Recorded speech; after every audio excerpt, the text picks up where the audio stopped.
Hey everybody. Let me just pull this up on my phone. I hope you're all having a great day. I've had a funny day.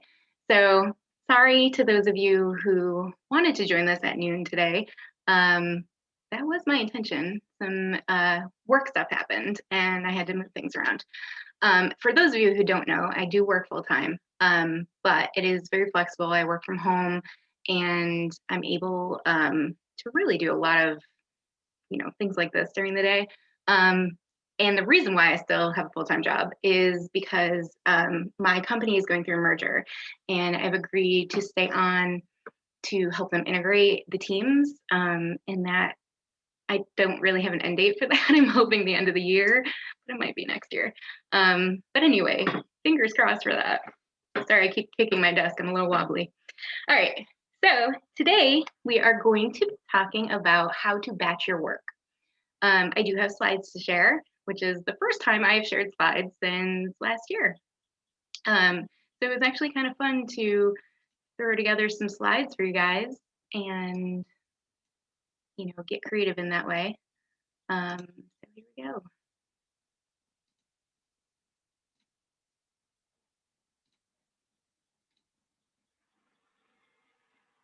Okay. All right. So the benefits of batching your work are really these things here. It can greatly prevent overwhelm. So what we're talking about here is categorizing your work so that you're doing similar tasks in one chunk of time. And when you do stuff in advance, of course, you know that you're going to end up having more free time later, right? So, what we're going to be talking about is mostly about your content and like scheduling things like that in advance and how it frees you up going forward. Batching also keeps you on track for a couple of different reasons that we'll talk about. And then also, when you group these things together, you're getting things done more quickly and efficiently, again, saving you tons of time. So, these are a couple of categories that I put together that could help you. And you really can do this any way you want. What I would do is think about what you do on a weekly or monthly basis and kind of start grouping those together in what makes sense to work on at one time. So I've laid this out in a way where all of my content is written first before I move on to production. So I'm not writing captions for a social post, then making the design for the post and then scheduling it. I'm actually doing all of my content first for social and then moving on to the production portion of it and then scheduling it. So that's why I've laid it out this way. So all content creation gets done at one time. And what I find is really helpful is if you work in themes, which I've talked about a few times in the past. Hey, Don, thanks for joining. Um, so with themes, you're thinking about a particular topic that you want to talk about. And this could be weekly, it could be monthly. But when you have a central theme to work from, then it makes it a lot easier to write your content based on that. So even though it might be a stretch that what you're talking about ties into your theme, it does tie in some way. And then this way, you're really more able to focus when you're trying to think of the next thing that you're going to be writing about. So a lot of times what I'll do is I will write a full blog post. And then from that blog post, I will take out pieces of it to create social posts. Um, and then otherwise here I have listed like if you have a video show, maybe a YouTube show or a podcast, you'd be batching those things together too. So writing your scripts for your video or your podcast and fleshing out all of your ideas for that before you move on to actually recording, right? Um, Opt-in page and sales page, this is literally writing the content that you want to include on those pages before you actually start putting the pages together. And then when you have your content done is when you move on to production. Don't get overwhelmed here. I'm going to walk through like how you should schedule all these things and plan things out. But I just wanted to give you examples of what these buckets of batching could look like. And feel free to take a screenshot of this. If you're catching the replay, or whatever and have any questions, go ahead and put them in the comments. Obviously, if you're watching this live, put them in the comments. So when you start on a particular batch, first thing you need to do is plan. So this is something that you're gonna, like, if you're just now starting batching, these are some questions that you want to consider. What will be included in each batch, obviously? How long will each batch take? So this is going to vary between what you're doing in each batch. If you're writing content for several pieces, you're doing a blog, you're doing social posts, you also have a podcast, and you have an opt-in page, then this is not something you're going to be able to do in just a couple of hours, probably, unless you have a lot of content that you're reusing from something else. I'll get more into length of times in a minute, but thinking about how long stuff will take you is definitely something that is crucial to your planning process. When are you most productive or creative has a lot to do with, as a woman, in your cycle. If you can pinpoint the times of your cycle where you're the most creative or the most productive, this is really helpful when you're looking at the calendar and you're thinking, well, when should I do this batched work? When should I be batching my content? Think about those times of the month where, you know, maybe you suddenly, like, you remember last month that suddenly you were so creative and you just started flowing with all of these ideas and writing things down. Start tracking that a little bit and see if you can pinpoint that and then schedule your batching going forward based on that. I know it's difficult for a lot of us, me included. I do not have a regular cycle, so sometimes this doesn't always work for me, but I can kind of get to a roundabout area, and maybe I just move it to a following weekend, or I end up doing it early. And then finally, schedule your batching sessions. So literally putting them on the calendar so that you know that this is when you're going to do it. Okay, so let's talk about the first batch that that I had created is the content creation batch. Scheduling this batch at a time when you're most creative is going to be super helpful, like I just said. So you might actually want to do this over a full weekend, blocking out your whole weekend to work on things, or maybe over several days of a week, whatever, however long you think it's going to take you. But these are generally the steps that you would take when you're creating content. You're brainstorming, so that might take you a few hours to brainstorm all the ideas that you want to cover over the next month. Good, Dawn. That's good to hear that you've been working on tracking. That's awesome. I love that. I think it's super helpful. And I also like to mention going along with the moon cycles, which Kara could talk more about. But, you know, the outside, the universe has a big impact on how we work a lot of times as well. Okay, so brainstorming, and this is where you would start thinking about the themes. And then once you have all your ideas down, you can start picking and choosing which ideas you're going to move forward with. And then you start outlining what you want to say. And then from there, you can actually write and edit. And then you're going to finalize your content. So within the outline portion, you can actually, when we start thinking about scheduling your time for writing, scheduling your posts, you can actually use that outline to create a timeline because you've already created little chunks of information, right? So if you have an outline, an overarching theme, and then your next, you know, your A would be the first category, and then you have points underneath that, right? That first category could be one single social post, and then you've got the points underneath it. So that's just one way that I really like doing my content creation, and I think it really helps with scheduling things as well. Okay, so then once we have our content done, we move on to the production part.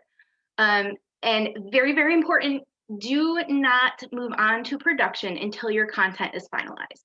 If you start getting into production, you've scheduled out this time to specifically work on creating your graphics or recording your videos, and then you decide to change content, you're going to be wasting so much time. So make sure your content is what you want it to be before you move on to this part. So the first thing you need to do before you even make your social post, you need to pick out what your image might be, And then, if you have graphics that you use all the time in your business, which ones of those you're going to be using for this, and then think about the layout. So same thing for web, email, and blog. You want to think about your layout and the images and graphics that you're going to be using before you get in and start developing it. And then, of course, you're going to start recording your videos or your podcast episodes, but do these in chunks as well. So do like 6 podcast episodes in one day and get them all out. Don't think about editing, just get them done. And then the next step would be editing them. So this is how we work in these buckets of time in order to get things done. Because if you think about, if you do just one thing, you just do one podcast episode and you did the content, then you started recording it, and then you edited it, and then you did your show notes or whatever else you do, and then you publish it. Those are 5 steps to get one thing done that may take you a few days. But if you're doing these in these kinds of buckets, then you're getting 5 podcast episodes done at one time. It feels like such an accomplishment, right?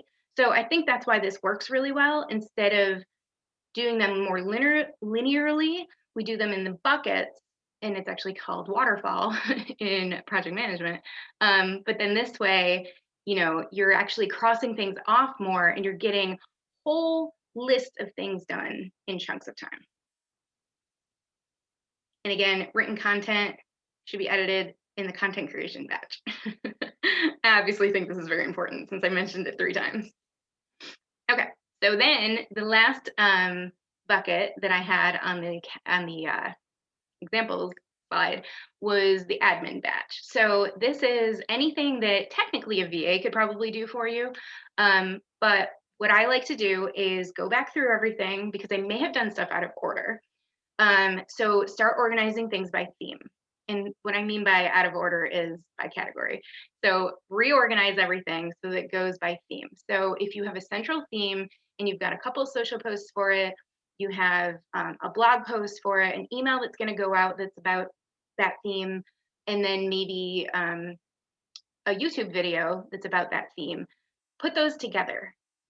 So then when you get your calendar out, you can assign themes to each week, and then you know exactly what's going out on that week.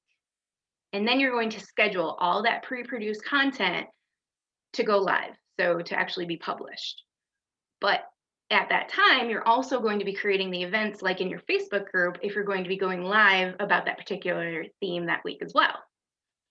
And then the additional admin type tasks would be scheduling time either daily or weekly for things like replying to emails, reaching out to clients, answering comments on social, things like that. And then finally, I want you to consider outsourcing tasks to a VA because this is a lot of work, all of this. And we're just talking about content mostly here, right? We're not even really talking about like the behind the scenes running of your business. So there is a lot of other stuff that you could potentially be outsourcing that's going to save you a ton of time. And you might even need a VA for like 3 to 5 hours a week that wouldn't cost more than a couple $100. And how much time is that going to save you? It's going to make a huge difference. So Dawn says,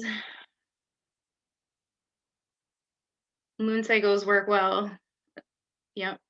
So how do you go about inspiration or motivation present moment wise? Okay, this is a great question. So you can't force creativity, right? What I often do is if I'm having a hard time figuring out like what I want to write about or I actually creating these slides, I had a hard time coming up with how I wanted to organize them. So what I did was I reviewed things that I had already written about batching, and I kind of outlined everything.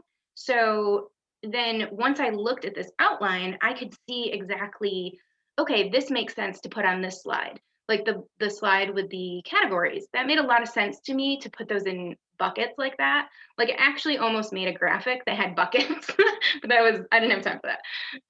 But so like it got the wheels turning of what I wanted things to look like. There's other things you can do too. If you're stressed out about something, of course, I always recommend meditation, going for a walk, anything like that that kind of gets the juices flowing, can definitely help you with your motivation. But I really think that reviewing the work that you've already done is a great motivator. You can see the things that you've already accomplished and knowing that moving forward, you can accomplish these things. If you have testimonials from any of your clients, reviewing those is a great confidence booster. So if you're feeling like you have your imposter syndrome, we all get that very often. Every time we do something new, imposter syndrome shows up. Reviewing your testimonials is a huge help for that and helps you feel like, yes, I do know what I'm doing. I am an expert in this and I can help people do it.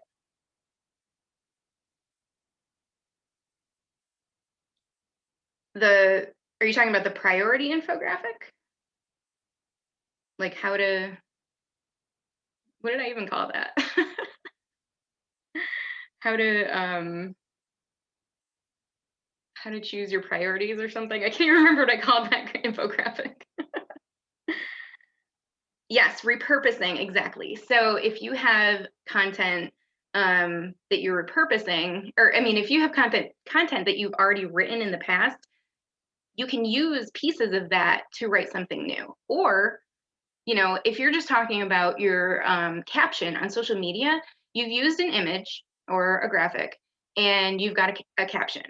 Well, how long ago did you post that? Do you have 300 more followers than you did that last time? Even if you don't, even if you have 20 more followers, how many people really even saw it the first time that you posted? So I always recommend um, just taking that caption and using a new image and reposting that.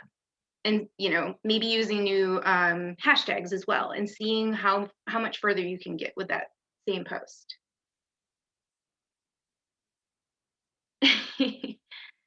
Yes, Dawn, for your upcoming book, blog posts, of course.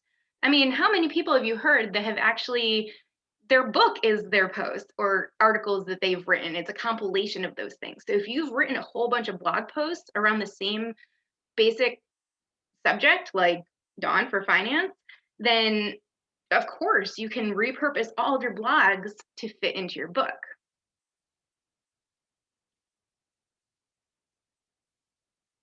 May have been my last slide. Yeah. So before I move on to the next thing, I have a special announcement. But Dawn, I think you're the only one watching, so if you have any questions, let me know. And then of course, everyone else, if you're watching the replay of this, let me know if you have any questions. Dawn says, oh, that's what my struggle was with captions, using the same ones. I have been working around the hashtags. Yeah, so you're using the same captions, or your struggle was not wanting to use the same captions? I'll give you a minute to answer that. I know there's a delay.